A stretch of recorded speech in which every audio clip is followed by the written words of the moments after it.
Greetings everyone, my name is Bobby Olan and I am coming to you from Melbourne, Victoria, where I live and create on the lands of the Wurundjeri Woiwurrung people, and I would like to acknowledge them and pay my respects to their elders, past, present and future, and extend that to all Aboriginal and Torres Strait Islander peoples. I have actually... first of all, this is episode 47 of Bobolog. Thank you so much for joining me. I really appreciate everyone who watches me, because I know especially that my videos tend to be on quite the long side, and I'm really grateful to anyone who chooses to spend their time with me. I like to think that you are all knitting or doing some other creative activity while we're hanging out together, because that is how I personally like to watch other knitting vlogs in particular. I should say, spoiler alert for the Stephen Westnitz MCAL 2024, because I will be continuing to work on that throughout this episode. I am working on it right now, and getting started on the section with mohair, and I'm really excited about that. I can also be found on Instagram, Ravelry and Discord on the Australian Knitters Club Discord group. I will put my usernames for any of those down below. But for Ravelry in particular, I have made an effort to make sure that all of my projects are visible publicly, and not just for those who have a Ravelry membership. I also am aware that not everyone can use Ravelry, but I haven't heard so far from any of my viewers that they have issues with the site. So if you do, and if there's anything that you want to know, please let me know, and I will very happily share that with you. Yes, I am knitting away. I am currently using a mohair silk from Melbourne City Dyeworks. The colorway is called Call Me, and this is my first time working with, I'm pretty sure it's my first time working with real mohair. I have used like a fake mohair in the past, an acrylic mohair that I got from Lincraft long ago, that I have sort of been trying to use up here and there on projects because I kind of just wanted to be done with it. But yeah, right now I am using a kid mohair mulberry silk blend, and I think part of me was always afraid that mohair was going to be really delicate, just because all you really see of it most of the time, I feel like, is just the fuzziness and the fluffiness. And I guess that's why a lot of people pair it with silk, because silk adds strength. But yeah, for some reason I just really wasn't expecting the strength that this has, and I feel like I'm already gambling a little bit with making this shawl in lace. I should explain for any of you who haven't watched my previous video, I am making the shawl in Malabrigo lace yarn. It is a single ply baby merino yarn, so it is quite delicate. It does feel like it felts a little bit quite easily as I work with it, which I feel like does help add to the strength, but at the same time I am a bit afraid of like pulling on it too hard and snapping it. And I kind of feel the same way with the mohair, even though the silk is giving me confidence that it is going to be fine. But it looks so lovely to work with it, and I am just holding it on its own.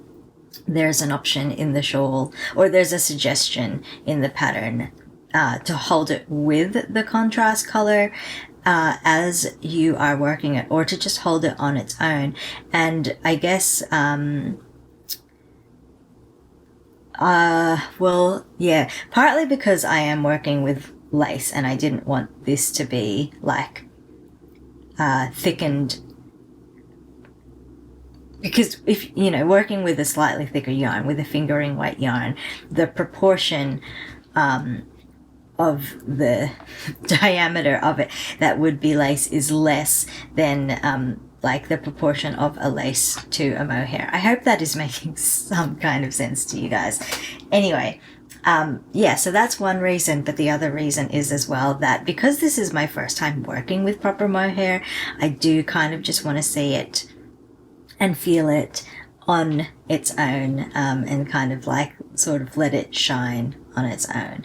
And I know that people do projects like purely in just mohair yarn, so of course it's going to be strong enough, otherwise people wouldn't be able to do that. But yeah, in my previous episode, I think I said that I wasn't really sure about initially using this color, because if you can see just in the corner of my video here, that's my contrast color and that's my mohair, and they're sort of close in color. But now that I am knitting it into it, like, I really can see what the difference is. My Malabrigo contrast color, which is the color Applewood, is quite like peachy and sort of like a dusty like rose, whereas this Call Me from Melbourne City Dyeworks is really quite bright, like as I'm working, you know, one strand at a time. I'm at a section right now that's quite a bright yellow, like it sort of like almost disappears into this jumper that I am wearing at the moment. And obviously there's a lot more sections of like a bright orange or even pops of a bright pink in there, so it is giving it like a bit of contrast, which is quite nice. I will also mention, for those of you who are newer and may not have seen it before, oh, I've dropped a stitch. Hang on, sorry. What have I done?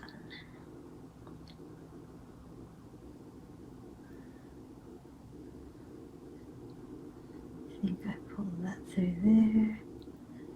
Oops.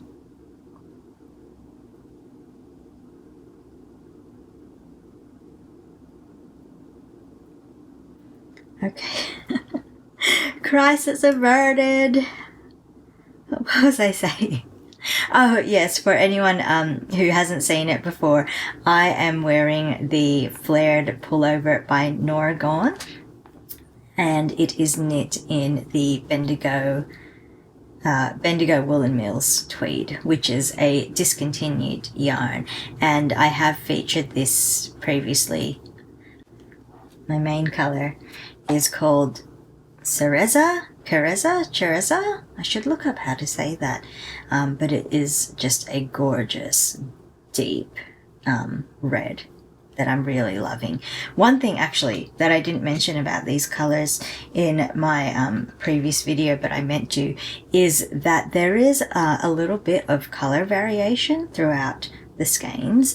I feel like it's going to be like quite hard to see, but in the Applewood color, like, it's sort of like, what's the proper term for it? It's not like heathering. I don't know. There is just like, there is a little bit of color fluctuation, not hue fluctuation, but just, you know, tonal. I think it's tonal. Yeah, it is tonal, which is quite beautiful. And the Cereza colorway does have tonality to it too, but I think I mean, usually, like, I'm really happy to embrace like color variations, because to me that just shows, you know, the human handmade nature of like a skein of yarn. But there are sections in this where the red is so pale, like it's almost white. Like, can you see that blip? Where is it? right there. Like, that's not the contrast color, that's the red. So, like, I don't mind them when they're sort of like more blended in a red section. I'm trying to show you another bit here where it's more obvious. You can kind of see right there. Yeah, like, I'm trying not to mind it too much. I don't mind it when it's like in the middle of a red section, but I just wish that it didn't coincide so often with being right beside the contrast color, because that really does sort of like blend in more with the contrast color. And yeah, like, it's fine. I don't hate it. I just like, yeah, it's fine. Does that sound convincing? Yeah, I mean, okay, so yeah, what am I trying to say? It'd be better, obviously, if it was more solid, if there wasn't such a big contrast within the colorway, but also at the same time, like, I'm not that fussed really, but I just thought I'd point it out in case, you know, anyone who hasn't worked with this yarn is interested in working with it. That may be just something to be aware of if you're going for the darker colors, that there may be inconsistencies like that in the skein. Clue 2 of the Westnitz MCAL, aka Go Dynamo, continues, and I have made very little progress. So that's it, all nicely scrunched up where you can't see anything there. So my one main update is to say that I was trying to avoid looking at clues of the finished thing, clue 4, which is the final clue for this knit. But the way that I found it easier previously to look at photos of what people had done was to go look at the projects on Ravelry, because most people, their cover photo for their projects was still the spoiler alert image. However, sadly, there are a lot of people on Ravelry who have just got their cover photo as the finished thing and aren't using the spoiler image. So I have now sadly seen what clue 4 looks like. I tried not to look at it too closely, but I saw what it looked like. So yeah, the negative thing is that pretty much none of this shawl is a surprise to me anymore. None of it is a mystery, and I know what the finished object will look like. But I guess the benefit of that now is because I know what it looks like, I can plan ahead a little bit. So I have talked a lot in my previous episode before about how I was sort of more interested in the eyelet section than the brioche for clue 2. I still liked the brioche, but I really much preferred or, well, the eyelet section was the one that really spoke to me initially. However, I have seen now that there is an optional extra at the very, very end of clue 4 that you can do, and I think that I can actually insert the eyelet pattern into that section there. Fingers crossed, because that is now my plan, and I am going to make clue 2 all brioche. So that my plan there is that I have seen people do clue 2 has 2 panels of brioche ribbing, and I have seen most people, I think, do it so that those 2 panels are the same, but some people have done it so that the opposite color is the more prominent one. So the main color is the prominent color in the first strip, and the contrast color is the prominent color in the second strip. So I think I do want to do it that way, and then yeah, when I get up to the optional extra, fingers crossed that I have enough yarn to do it, then I will do I will insert eyelets into that and hope that works. But, oh, that's really close to the needle tip. Ooh, lucky I didn't lose any stitches. To show you what this is looking like. Oh, I have done brioche before, not in a while though, and I haven't done a lot of it, but I find I found it really quick and easy to get into a rhythm with doing it. Having said that, I've only done like 3 rows or 3 sets of rows. So that's it there. It is so fluffy. I believe I have said before that this is my first time working with like real mohair and not fake mohair. And I really am just amazed by how fluffy and hairy it is, which is kind of fun, but it made ripping out that first row I had done of eyelets for the eyelet section not fun at all, and it left a lot of hairy bits behind, but that's completely fine because you can't tell because I've just knitted more hairy bits back in. Now that I think about it though, you know what? I could have left that row 1 of the eyelet section in, fudged in a couple of extra increases, and done the first brioche panel as the one with the contrast color dominant. Damn. Now I want to do that. Do I want to rip out? Is that worth ripping out? No, Bob, don't be silly. Don't be silly. I'm not going to be silly. I am not going to rip out. I'm not going to be silly. I'm going to keep going. I have finished, what is it, section 4 of clue, section 4, which is the first section of clue 2 of Go Dynamo, and I thought I'd show you what that looks like. So I mean, this whole video is a spoiler, and hopefully you've realized that by now, but if you're not wanting to see it, look away in 5, 4, 3, 2, 1. And now I'm going to take it away in 5, 4, 3, 2, 1. So yes, that is the first bit of brioche in the main color yarns that I've got here, Malabrigo lace, and actually no, it's only using this one, the main color, and then also the Melbourne City Dyeworks Kid Mohair Silk yarn in the colorway Call Me.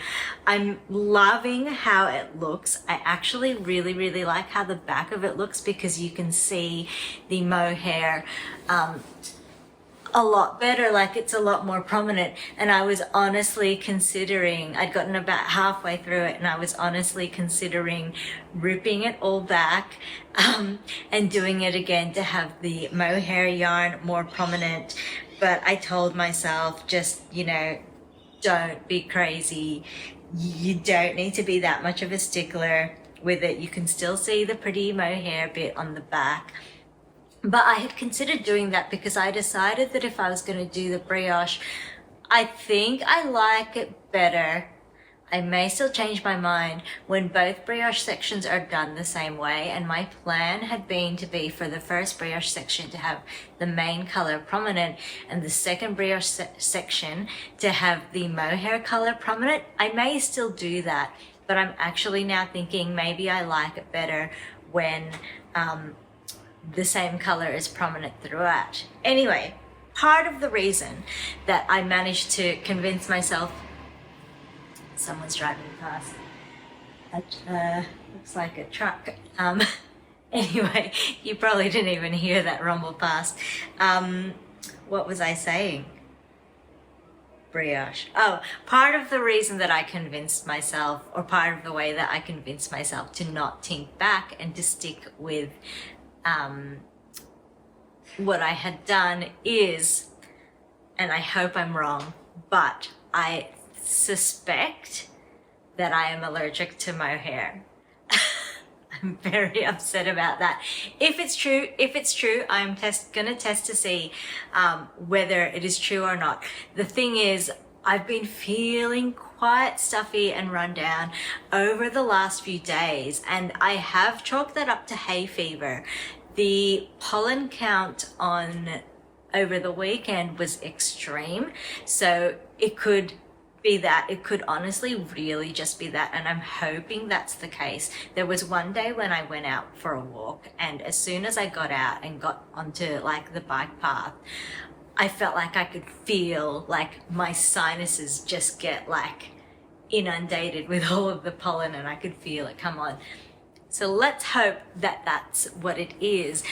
But last night when I was knitting as well, like I had been feeling stuffy all day, and then when I sat down and started knitting, I actually felt like it got a bit worse, and I actually got some like hives on my face, which has cleared up since I've woken up this morning, but I'm really afraid that I'm allergic to the mohair. Yeah. So what I'm going to do is, this project is going to take a break for a while. I just made sure to finish that section with the mohair so that I could break that yarn off and then not be confused about what I'm up to when I work with it again. So I'm putting this aside, and let me put it aside now just to get it out of my way. And I am going to cast on a new project instead. Today I am having a bread day, so before I started filming I actually had just done one of the stretch and folds, so now I've got a bit of a break for the next stretch and fold, so I thought I'd come and film. Anyway, I'm going to start a new project today. I'm getting ready to set it all up. I've got everything I need in this baggie here. In the previous episode, I'd rattled off like a whole list of projects that I have been wanting to cast on, but the one that I'm going to cast on is one that I didn't include in that list, but it is part of that bigger list of projects that are sort of have been in my to do for a while. I really wanted to cast on the A Walk Through Time DK Socks by Sarah Taylor, but I feel like I just need to get this one out of the way first. So this one is actually a pattern that I am writing up myself. I haven't worked on it. Let's see if I put a date on my notes, actually. 2021, November 2021. So it's about 3 years since I sort of like made this, and I have notes here on the pattern, and what it is oven mitts. So my oven mitts are seriously falling apart, and there are some special ones that I want to order or that I want to put on my wish list for Christmas. But 3 years ago I had wanted to make a set of oven mitts that didn't need to be lined, and so I drafted up a pattern. I actually made a pair or maybe even just a single one in cotton, in Earth Unique cotton yarn for a friend of mine, and I did that one in cotton because she's vegan and I wanted her to, you know, like using it. And the thing is, I'm really happy with how it looked. However, because it's cotton, it had no flexibility. It was like I feel like she could only just get her hand in, and I did have to actually end up lining it. That was the cotton swatch that I did then. The Earth Unique cotton was like really lovely. I love the colorway. It's a self-striping one, as you can see. But yeah, I just like working with it in this particular pattern that I've done was really uncomfortable on the hands. So I did a whole bunch of other swatches. So this is going to be in DK weight yarn, but I'm doing it with a stitch pattern that sort of makes it thicker. So I have a whole bunch of swatches here. This is the only one that I have a note attached to, but one of them I also have notes in that book. yeah, so that's another swatch that's in acrylic just because I was getting like a feel for it, figuring out decreases. So this one's pointier, this one's rounder, and then this was me figuring out a thumb in the pattern. And then this one here is my wool swatch. So the idea is sort of like that, plus a thumb. So I have to review my notes, see if the pattern that I wrote so long ago still makes sense to me. And I think I might actually do it in 2 different versions. I want to do a version that is like maybe twice the width of this, or 1.5 the width of this, that won't have a thumb, and it'll just be like a big mitt that you can use, because that's kind of the format of the oven mitts that I have currently, and there's no problem using them without a separate thumb, because they're wide enough that you can still, you know, open up your hand inside it and like grip the thing that you're trying to grip. So I'm gonna do these mitts one at a time. I'm gonna do one version that is like that is the double wide or 1.5 wide without a thumb. And then if I still have yarn left over, if I have enough yarn left over, then I will do a second version that is with a thumb. This is the yarn that I bought 3 years ago to make the final version of this pattern, and I just never got around to it, so I don't even know if this yarn exists anymore. It is 4 Seasons pure wool Entwine, which is 100% wool, which I got from Spotlight. I wanted it because it is pure wool, it is a DK weight, and it is self-striping. So this pattern holds 2 yarns together, so I wanted to do one version that was that would maintain the stripe. So I'll start from the same end, and hopefully the colors will line up pretty well. And then I wanted to do a second version where one of them I held from like the center of the ball, and the other strand I started from the outside of the ball, so that it would like mix up the colors a bit more. I haven't decided which way. I think I'll probably do the full striping version initially and see how far I get with that. And if I run out of this yarn for the second mitt, I'm sure I have yarn in my stash that's 100% wool that I can use to make the second version of this mitt. It has been a few days, so I thought I better give you an update. I haven't filmed for maybe a week. I'm not sure actually, I think a bit under a week. But yeah, I got a bit unwell for a while there, and I'm still not 100% sure if it was actually a head cold or if it was just hay fever.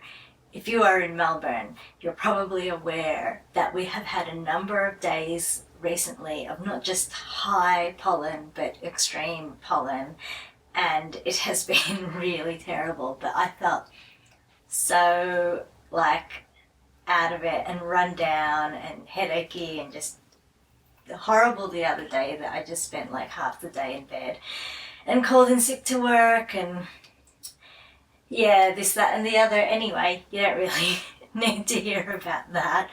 I did also go to the Coldplay concert recently, which was really, really fun. I sort of kind of got tickets at the last minute because my best friend's brother, he and his wife had bought tickets like a year ago, and then they got pregnant and they had the baby about a month ago, so they couldn't go. So they had 4 tickets. So my bestie, her husband, and me and another one of our friends from high school went. So it was a really, really good night. You can see that bag, where am I pointing? This bag here, that is my souvenir from the show, because yeah, I like keeping mementos from all the shows that I've been to. And actually, I don't think I've shown you, but I did also go to a Belinda Carlisle concert earlier this year, and from that one I got a little mug, and a lot of my mugs end up becoming pen holders, and they fill up very quickly with stationery and crochet hooks and bits and pieces and things. But anyway, yeah, so yeah, the Coldplay concert was really, really good. They just have such great music, and they've been around for a really, really long time. And I think I hadn't realized like how many really good songs they have. So yeah, it was amazing, and they're great entertainers as well. Like, they really communicated with the audience and sort of included the audience and talked to the audience, and it was just really like fun and funny and a lovely night out. Anyway, I should share my knitting with you. Wow, I really can't talk today. So I have actually finished a version of these oven mitts that I was telling you about the other day, like a minute ago for you guys. And V1, I decided to do something completely different than what I had planned. This yarn that I'm using is 4 Seasons Entwine from Spotlight, and it's listed as an 8-ply, which in Australia generally means a DK, and if you look at this yarn on Ravelry, it's listed as being a DK, but if you actually look at the wraps per inch and the meterage per 100 grams, it is actually more like a heavy worsted or an Aran weight yarn. So it is very, very thick, which is good, because thick is what I was trying to go for with it being an oven mitt. I haven't had a chance to test it out yet, but V1 has been a failure because it has come out really, really big.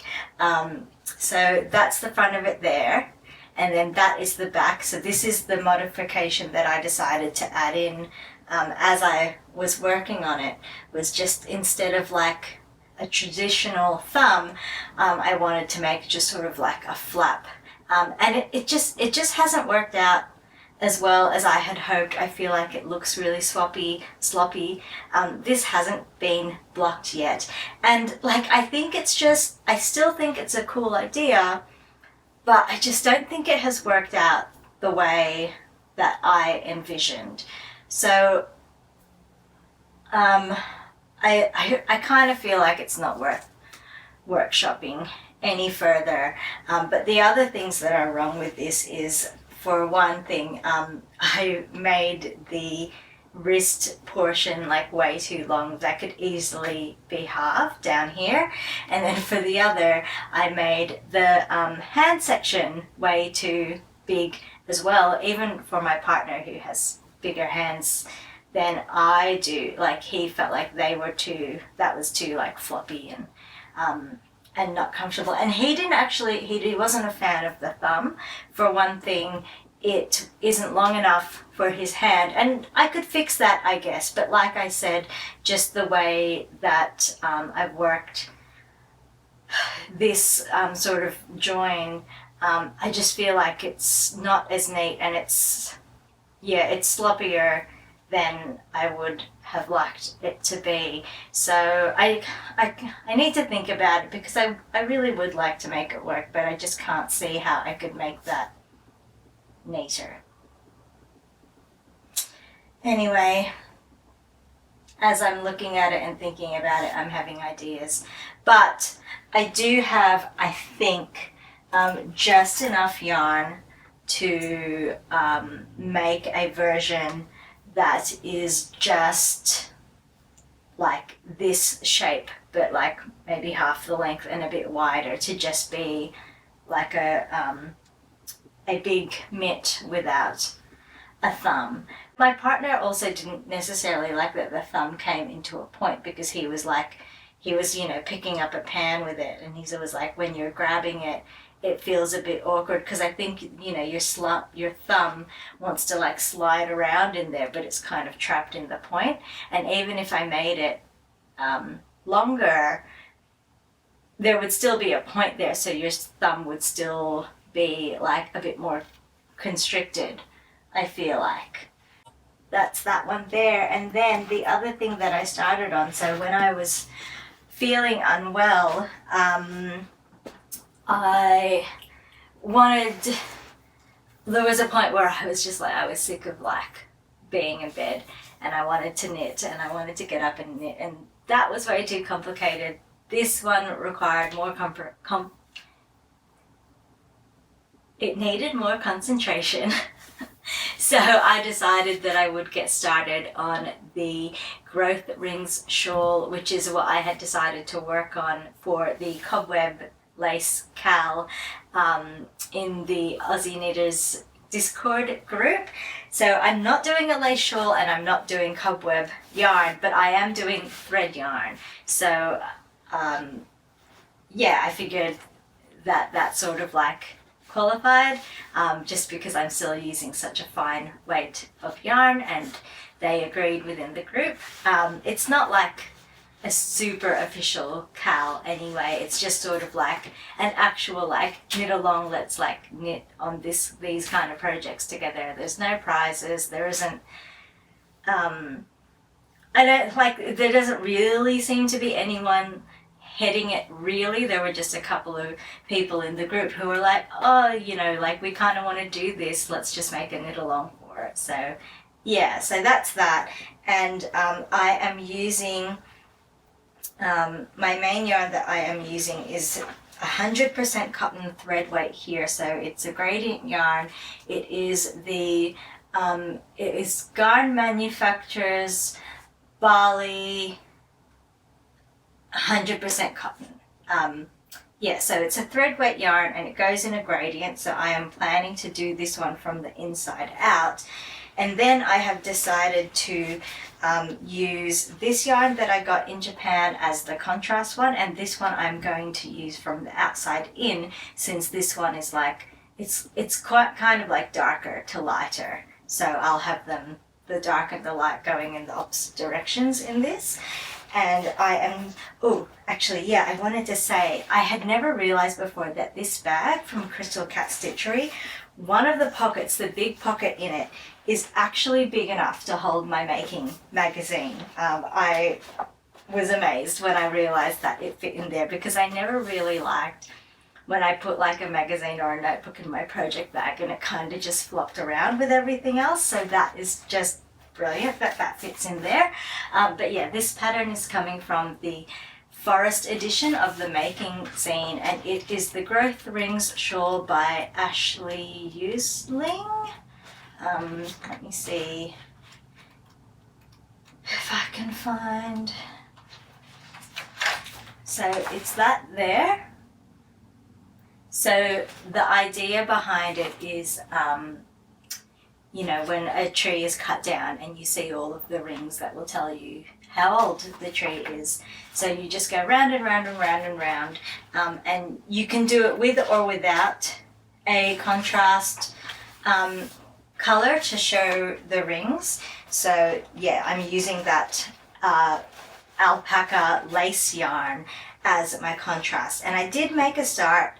I think the pattern calls for light fingering weight yarn in 3.75 mil needles, but I am using 4.5 mil needles, because for the thread weight yarn, the largest needle size recommended is 4 mil, and for the alpaca lace, the smallest needle size recommended is, oh, is it 5 or 5.5?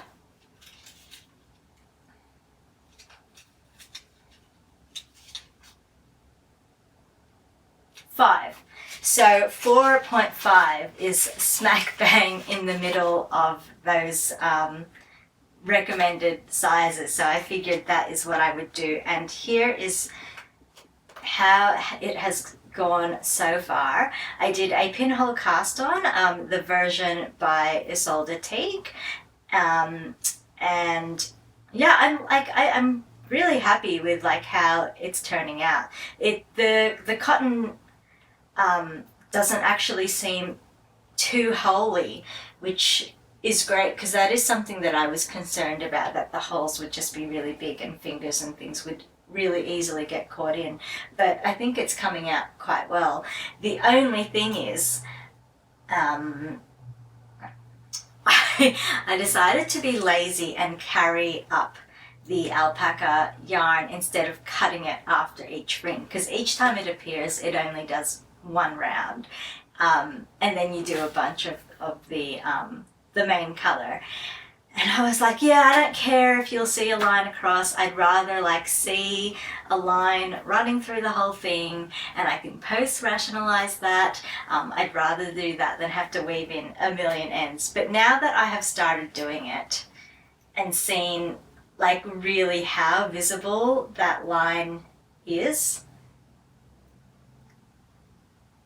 Yeah, can you see it at the bottom? There. Yeah. It's like, it's super obvious, and I knew it would be, but I'm just not happy with it. So I think actually it's probably just going to be easier if I just rip back the whole thing and just completely start again. And yeah, I will cut the alpaca yarn as I go. And that actually might work out, because this pattern calls for something like 1900 meters of the main color and 250 meters of the contrast color, approximately. But I have approximately 2,500 meters of the thread weight yarn and 400 meters of the alpaca yarn. So I kind of just want to like make this as big as I can until I run out of yarn. And I assume that I will have more alpaca. Like I assume I'll finish the cotton yarn before I finish the alpaca yarn. So my plan would just be to just like, if I just finish the shawl with like alpaca on the outside and finish up the ball, then I'm fine with that. I'm totally happy with that. But you know, if I am cutting the yarn after each round and having to leave, you know, 5 centimeters at the start and 5 centimeters at the end for each round, then I am going to go through the alpaca yarn faster. So I will have, like, I mean, hopefully it will just like work out that when I finish one yarn, the other yarn is close enough to being finished anyway. And we'll just see how that goes. Once I make the first cut, I'm kind of committed. You know, I'll be cutting this alpaca yarn into so many pieces that it's not really going to be able to be used well for anything else if I do rip it out. But I don't think I will, because I am happy enough with how it's looking. So that's the front.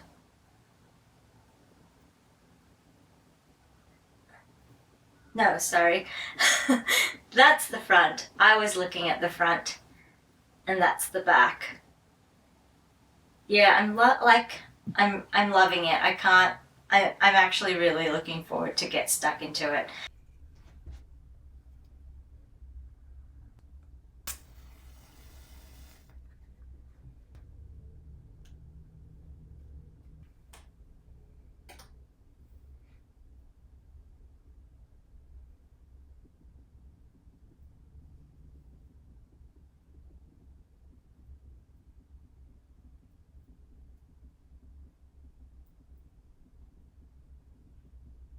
Welcome back. It is Thursday.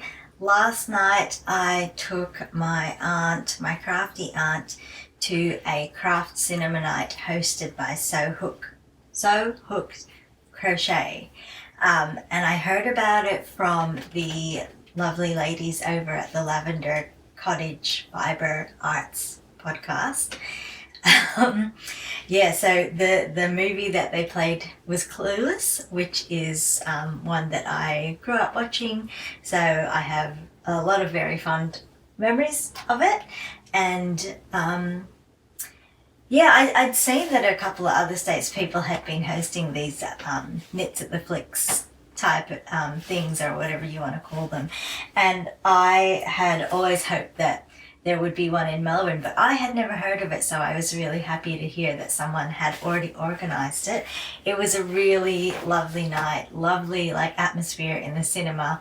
But I do have to say that we were late because we inadvertently picked a place to have dinner beforehand that was more a proper restaurant and less fast food, and we didn't have all that much time, so we had to eat pretty quickly. It was absolutely delicious.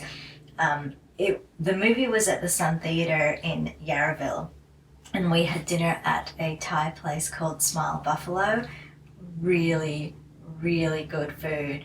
A few like unexpected twists and things that were just delicious. For example, the curry had pineapple and lychees in it, among other things, which surprisingly worked really well. They also had an absolutely delicious coconut pandan lemonade drink, and I do love pandan. Anyway, yeah, so we got to the cinema a couple of minutes late. However, we weren't the only ones. There were other people entering just ahead of us and behind us too. So, yeah, and there are no previews because it's an old movie, so they just went in straight into it. We only missed a couple of minutes and it was fine. And we had to sit in the front row, so it was a bit awkward having to like look up at the screen. But yeah, I'm familiar enough with the movie that, you know, that wasn't really a problem for me. And I brought a crafting project that I have been working off and on, and mostly off on, for the last few years. And it's just a tote bag that I am hand stitching fabric scraps onto. So that was just a really nice simple project to bring along. My crafty aunt did bring some knitting. She was knitting on a cardigan and she was working on the ribbing for the big long shawl colour. So yeah, we had a really great night and that was heaps of fun. So thank you to both Sew Hooked Crochet and to the Lavender Cottage Fibre Arts podcast ladies. I nearly forgot, even though it's in my lap, but I did. My aunt and I both bought these tote bags at the end of the movie. They are really good quality fabric. It's like a really like sturdy, solid feeling canvasy type fabric. And yeah, it has this lovely doodle on it. The I forget her name, but the woman who runs the events, she said that someone had drawn this up at one of the craft cinema nights, so she asked if she could use it, and I thought it was just lovely.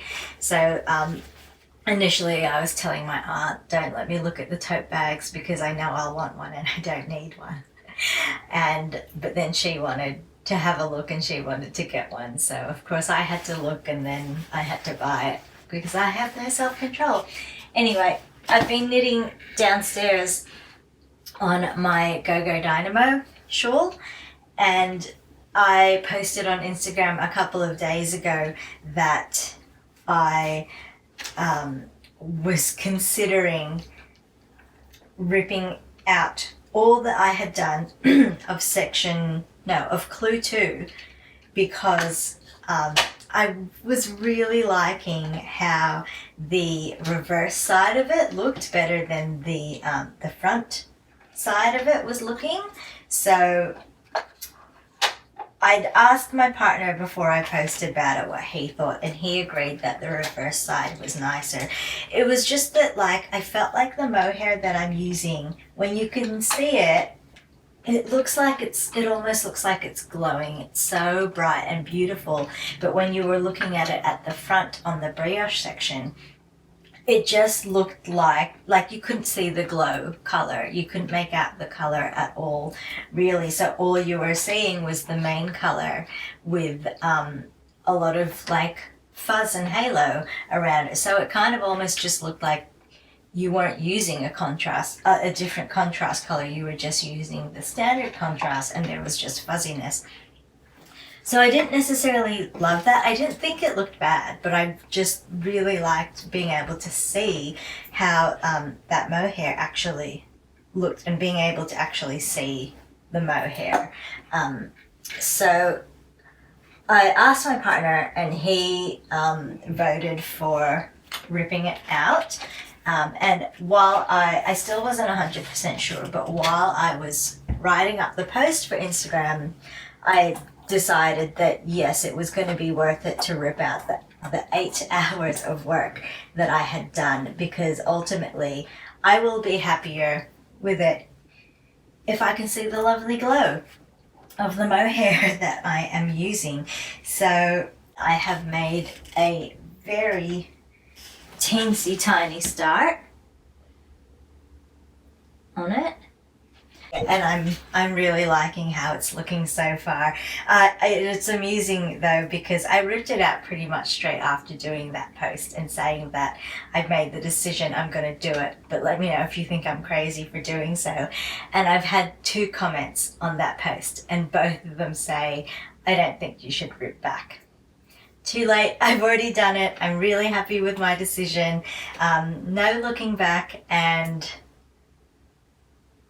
yeah, I'm just going to keep going. I am halfway through Clue 2 for the second time, and I wanted to share it with you. However, just a quick little fun fact first.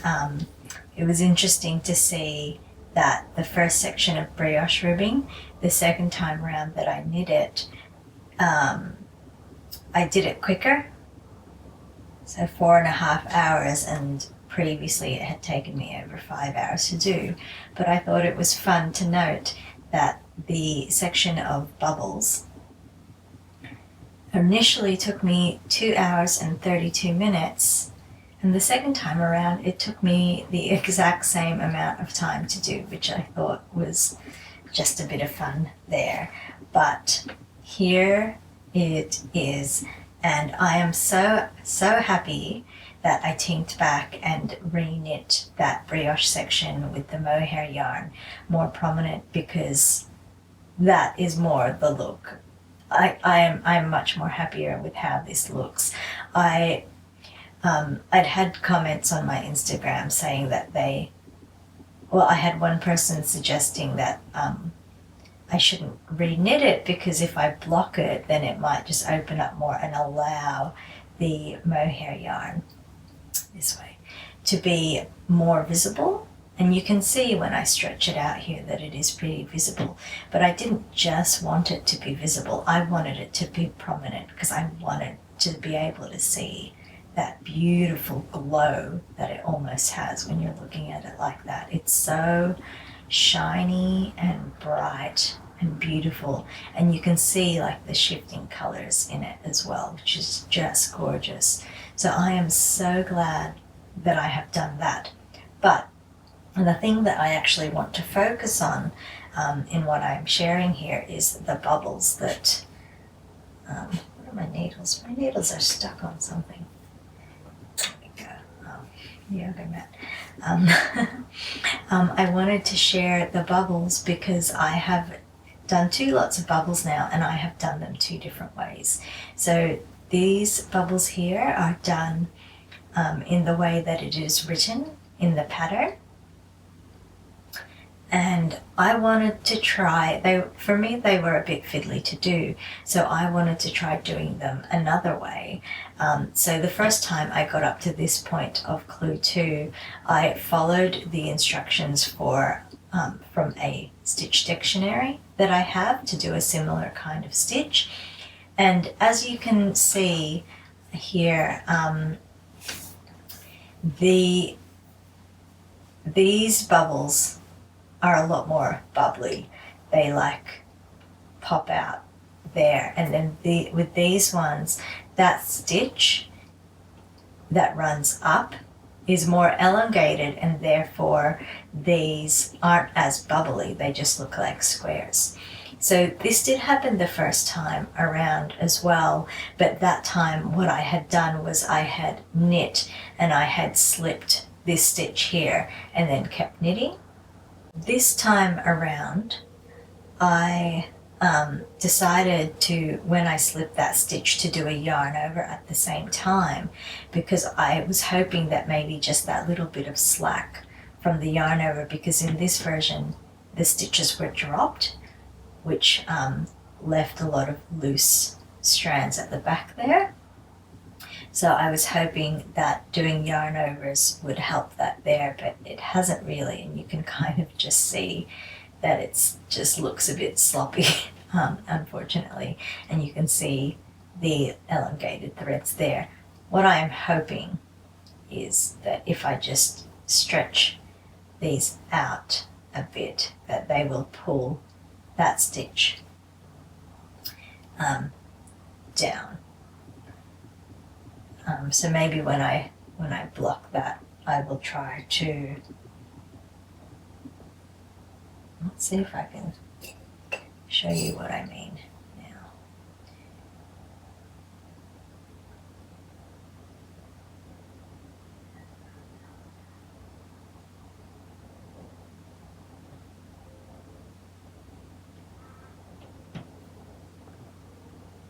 So that was kind of exaggerated, but you can kind of see what I mean. Like if I can stretch that out a bit at the bottom, it might tug it down and make it a bit more bubbly.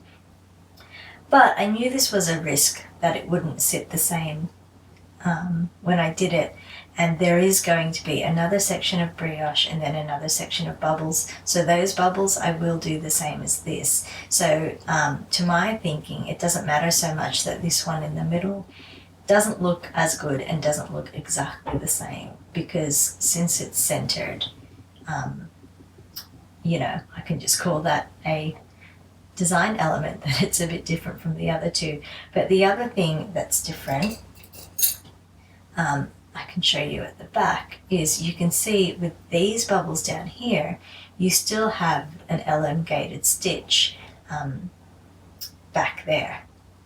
And here, you can't. It's not, it's only at the front. And with these ones, it's on the front and the back. So when I had done this stitch previously in a previous pattern like I had shown, they did bubble up a lot more than this. So I don't know if it's got anything to do with the yarn, like because it's a finer yarn than I had used previously, like if that's just not holding down as well as the other yarn that I had used, or it could also possibly because that one had two elongated stitches side by side. So I wonder if doing that helped them to not stretch out so much as well. Yeah, I mean, could be a combination of those things as well, but I'm still like so happy with how it's looking.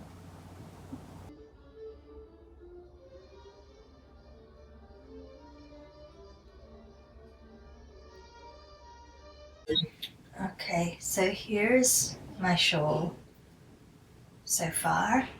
Absolutely loving how that is looking now that I have reversed the colors of the brioche. But this next clue here is just making these little wedges at the top of it, and you're just working like a few stitches back and forth, back and forth, back and forth. And the rows get shorter and shorter and shorter because you are doing them as short rows. Since this is such a big shawl at the moment, but I'm only knitting like a little bit at a time, I was finding it to be a bit of a pain to having to go flip it constantly and sort of like rearrange how it sits in my lap constantly. So I have decided to learn how to, sorry about the sloppy camera work here. I've decided to learn how to knit backwards, and it's slow going and I'm really not great at it so far.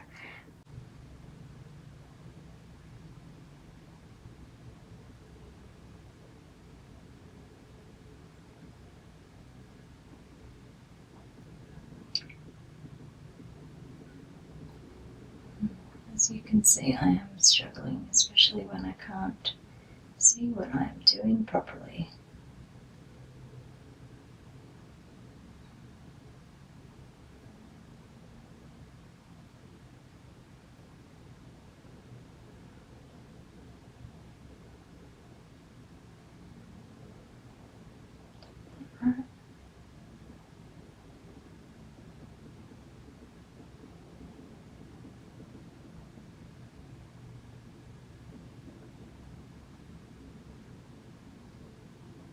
I am still plodding away on clue 3 of the Go Dynamo shawl.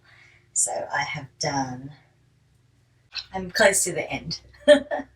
I just have a few more of these short row wedges to do, and I'm really excited about that. But look how much yarn I still have left. Like, that is still a lot of lace weight.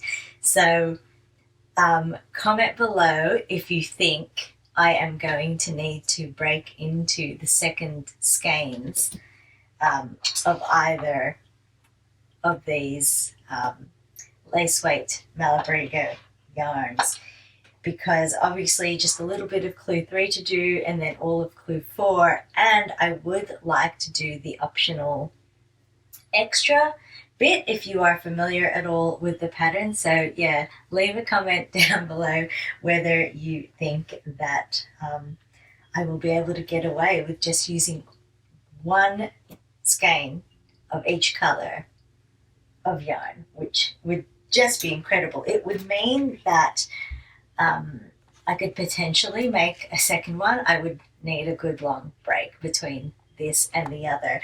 But the reason that I would consider making 2 in the same colors is because I really do think I am allergic to the mohair. Whenever I work with it, I find myself feeling like quite run down and stuffy and just generally not great, which obviously isn't good. And who knows, maybe it'll be a different story wearing the shawl than it will be working with it. But if I can't use this beautiful shawl because I'm allergic to mohair, which I still kind of don't want to admit, then I might gift that to a friend and make another one for myself without any mohair dare. Yeah, so we will see how that goes. But when I finish this project, I'm actually considering taking a break from it again after I finish clue 3, because I have decided that there are some things that I want to make for Christmas. Number 1 is a little crochet amigurumi doll for one of my nieces, and number 2 is I would like to make a pair of socks for my partner. I'd like to make the A Walk Through Time by Sarah Taylor, partly because, I mean, that pattern is on my queue to do, but I do also, it's a DK yarn pattern, a sock pattern. So because I can get that done quicker, it's more likely that I will actually have that done in time for Christmas. And then, yeah, like it is starting to get warmer here. So next month, December, that's the start of our summer here in Australia. And when it's hot, I want to stick to my rule for myself of not knitting when it is hot so that I have time for other crafts. And my number 1 priorities there is to finish the quilt that I have been working on, make some progress or finish some cross-stitch projects that I have been working on for years and years and years, and finish off some books. Basically, it's mostly other crafty whips that just have taken a back seat, because whenever I have downtime to craft, all I want to do is knit. Because I love it and I have no self-control and I just want to knit all the time. The other thing, though, that I think will be my next priority after all of those things, there's actually that sewing pattern that I cut out that I haven't touched as well. I would really love to sew some clothes for myself, but that's kind of like slightly lower on the list. The other thing that I really would like to try is some Tunisian washcloths out of some yarn that I have in my stash. I'm thinking like a cotton bamboo that I've got. I'd probably try that first, and then a I'm drawing a blank. Oh, that yarn that I made the Star Illusion blanket out of, which had some microfiber in it. I kind of want to double check what else is in that, because if it's got acrylic, I don't really want to be using that as a washcloth. I did also go to Bendigo last weekend because my crocheting friend Hannah, I don't think she watches, but hello Hannah, and her partner Kirby, they wanted to go to the Bendigo woolen mills and sort of just do a day trip there, and they asked if I'd like to come along. Our plan was to go to the mills, go to another crafty store, and also visit the mine there, but we were a bit we took a bit longer to get there than we had planned to, and we spent a lot more time at Bendigo Woolen Mills than we thought that we would. And then we didn't have that much time left to look at the other craft store because I actually had to drive back to go to work in the afternoon, and I left them there. So we didn't get to do the mines, but I did. I was only planning to buy one ball of yarn from Bendigo, but of course I bought more. And the thing that I was excited about is I bought some packs of fiber, and I won't show you all the stuff now. I'll kind of just you'll see it as I come to actually work with it. But I'm so pleased with everything that I bought, and I kind of actually wish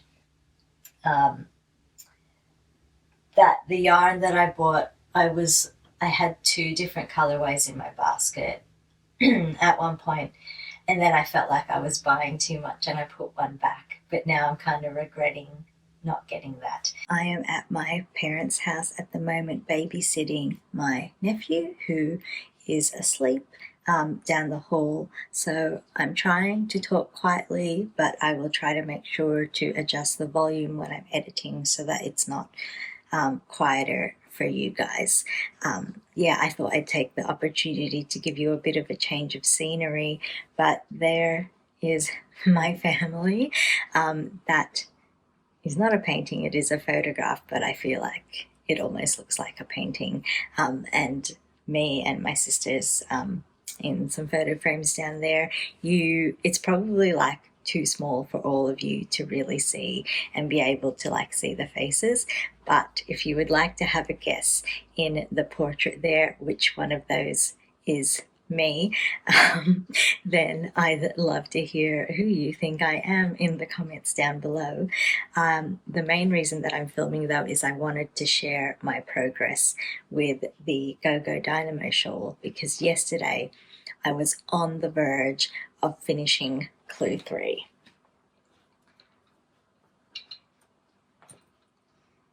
So here it is here. Gently drop that needle. Absolutely gorgeous. I'm showing you the back. Whoops.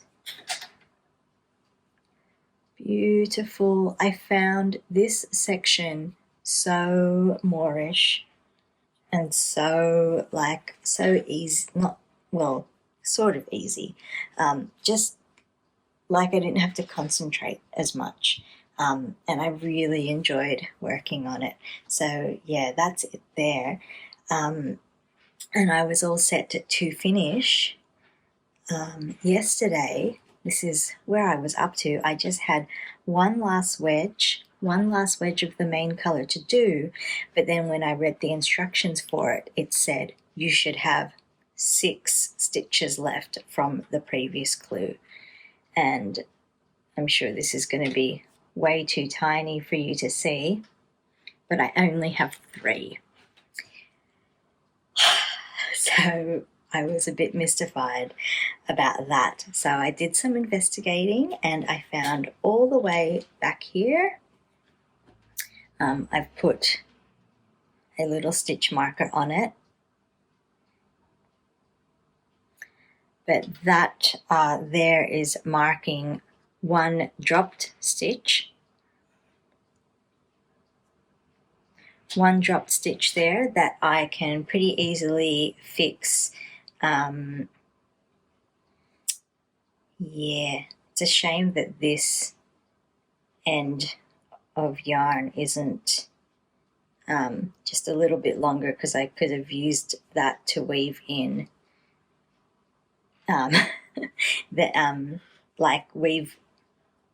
I could have used that to pick up that drop stitch and make sure it doesn't come undone.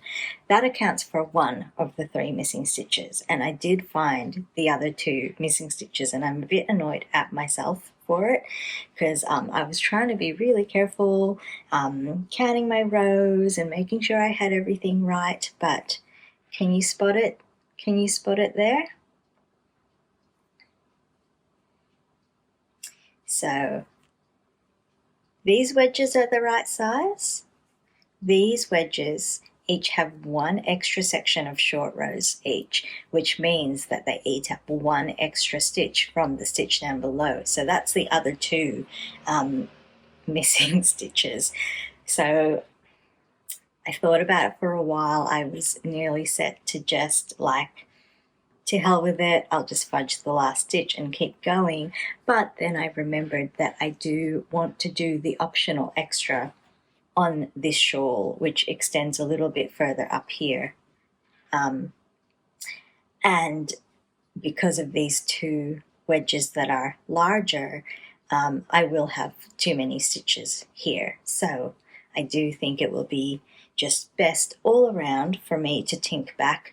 These are wedges, I think number 23 and number 25. So that's about 2/3 of the way through. So it's a good thing that I really super enjoyed knitting this portion of it, because I will have to rip back to about there and re-knit all of that. And yeah, I mean, I think it's just because they're such shorter rows that it just felt a lot more autopilot-y, meditative, easy to do while watching other things. Speaking of watching other things, I've started watching Perfect Pairings, and I am really enjoying their podcast. They're so fantastic. They do their focus is on showcasing a lot of Australian makers and producers and shops and that kind of thing. So I'm only a few episodes in, but they do really excellent interviews, because they put a lot of research into it, which is so fantastic to see. So if you haven't checked them out, then I highly recommend having a look at their vlog.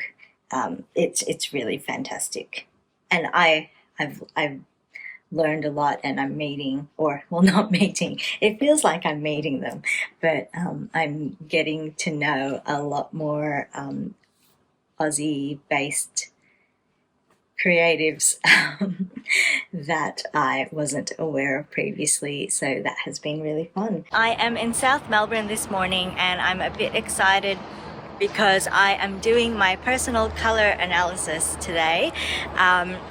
I saw an ad on Instagram for the AEGI lab. They were coming to Melbourne and doing a pop-up color analysis thing, and I've done the online tests, you do it yourself and try to figure it out, and those told me I was an autumn, which I was really happy about because I love those colors, autumn and winter. So I'm hoping that this just sort of confirms that. But yeah, I do also want to know other things, like what lipstick color suits me and yeah, that kind of stuff. So it'll be interesting to see what colors I should be wearing and how that matches my current wardrobe, which is very not curated at the moment. Anyway, I better find my way to the actual place. Pretty happy to report that I was actually right when I did the online quiz. I am mostly within the autumn range. However, within that autumn range, I mean, they really sort of fine-tuned the specific sort of shades to go for in that, which was really interesting. And I think I had thought that like I suited dark colors, so that was probably the most interesting find for me, and one of like the big changes that I'll have to make when I'm thinking about my wardrobe and buying new clothes. So stay away from pastels, generally speaking, which I'm happy about. I'm not really drawn to pastels. Stay away from like really orangey tones and really super like vivid colors, but bright is good, but not vivid, something like that. Anyway, and I have a fantastic like they give you a key ring, and you can just like hold it up against your phone and it'll bring up your customized palette, which shows you like your palette but also picks out like the top color recommendations for you, which is so fantastic. So yeah, it was really good. And the fun thing was, as soon as I sat down in my chair, someone like came up behind me and gave me a hug, and it was my cousin, one of my older cousins who lives like pretty close to me. I don't know why that's relevant for you guys, but she had just finished doing it, so that was fun. If like we knew that the other was going, we could have booked a dual session. But anyway, doesn't really matter, and I gotta get home.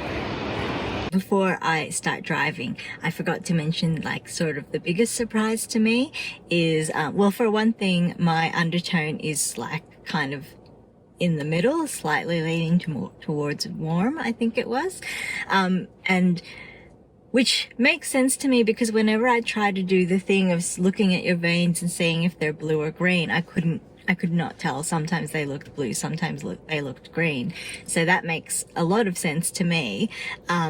But surprisingly and a little disappointingly, I should be leaning more towards warmer tones than cooler tones, because I really am much more drawn to cooler colors. Having said that, of course, with cooler colors, you can get cool toned cool colors and you can get warm toned cool colors, and the same thing with warm colors. Obviously you can get cool toned versions and warm toned versions, so I can still wear cool colors. They just sort of have to be in the warmer spectrum of those. So yeah, I'm very glad that I did that Dion sweater recently with the contrast color up near the neck in that sort of off-white, because I should be staying away from darker colors. So I think that color, which is my favorite color, so I'm a bit sad,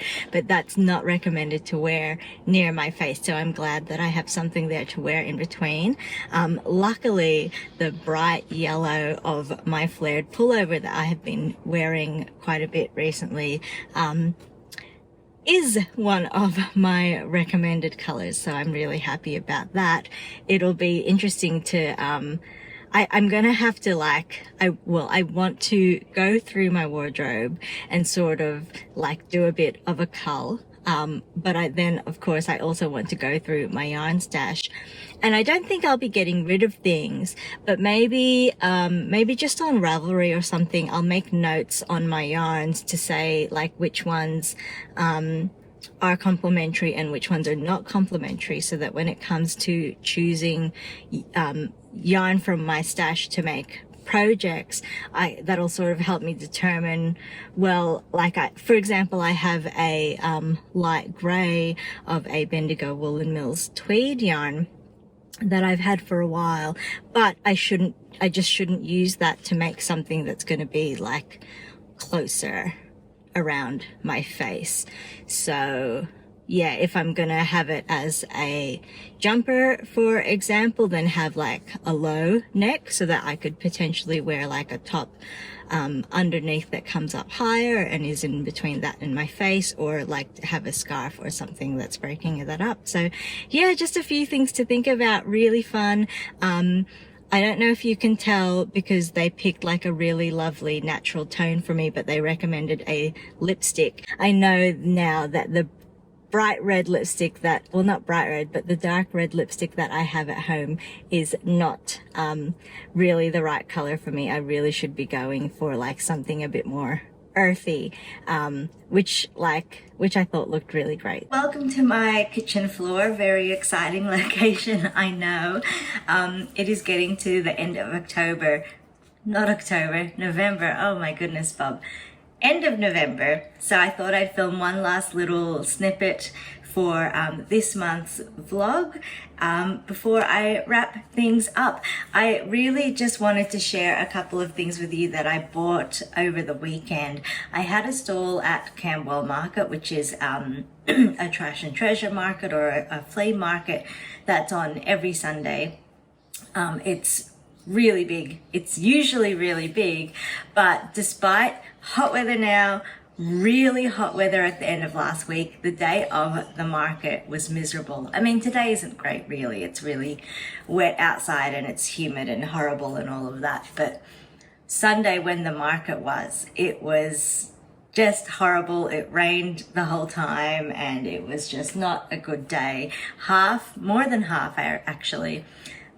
half of the stalls didn't even bother turning up because the weather was so poor, and we didn't have like it's out in the open and we didn't really have shelter. Luckily we were able to put some of our tables underneath some shop front awnings, because the way that it works is the shops have a back entry to the parking lot where the market is and a front entry onto the street. So we weren't blocking doors or anything, but I guess they were just not being sticklers about us blocking their windows at the back. Anyway, we had some stuff there, but some stuff still had to be out in the rain. We had like some tarps over it, but that also meant that people couldn't look through stuff properly. Anyway, I was just trying to say, I was at Camberwell Market and I didn't make a lot because, yeah, there were hardly any people there, but that's okay. I was just trying to get rid of stuff. So I need to pack all the stuff away and just give what is worthwhile to an op shop. I just wanted to share a couple of the things that I purchased while I was there. Number one I'll show you is this picnic basket here. I thought that these compartments made it like quite an interesting little basket, and I thought, oh, maybe they'll be good for like holding a project sometime, you know, if I'm doing like color work or something and I have center pool balls sitting in there, or I don't know, who knows. I don't super duper love this one, and you can see that the bottom, the bottom is all starting to come like undone, but yeah, like it's still a really cool basket, but I wouldn't have gotten it except that the store seller threw it in free with the basket that I really, really wanted, which is this beauty here. Isn't it so pretty? And I knew as soon as I saw it from a distance that it was going to be a sewing basket, and it was full of a lot of sewing junk, and I mean real junk, like really old like threads and stuff that were all like stained and tangled and not really like reusable at all. There was a handful of like odd mismatched buttons, which I actually sorted through and kept the ones that were decent because I like having my little tin of odd buttons that can come in real handy. But yeah, it's just beautiful. I do need to get the inside fixed up. It smells really musty, but you can see it's like got water stains and it's coming apart. I love this basket and I would love to get it into like a working, usable condition. It did also come with this tray that just sat in there so that you could keep your main bits on top and have some other things sitting underneath. I won't keep the tray. In the long run, I won't keep the tray, but I'm keeping it for now because I'm wondering if I could possibly like design and have 3D printed like another type of little insert or something like that. Aside from those buttons, I did keep a couple of the other things that were in the thing because I just thought that they looked really neat. So one is this farmer's needle book,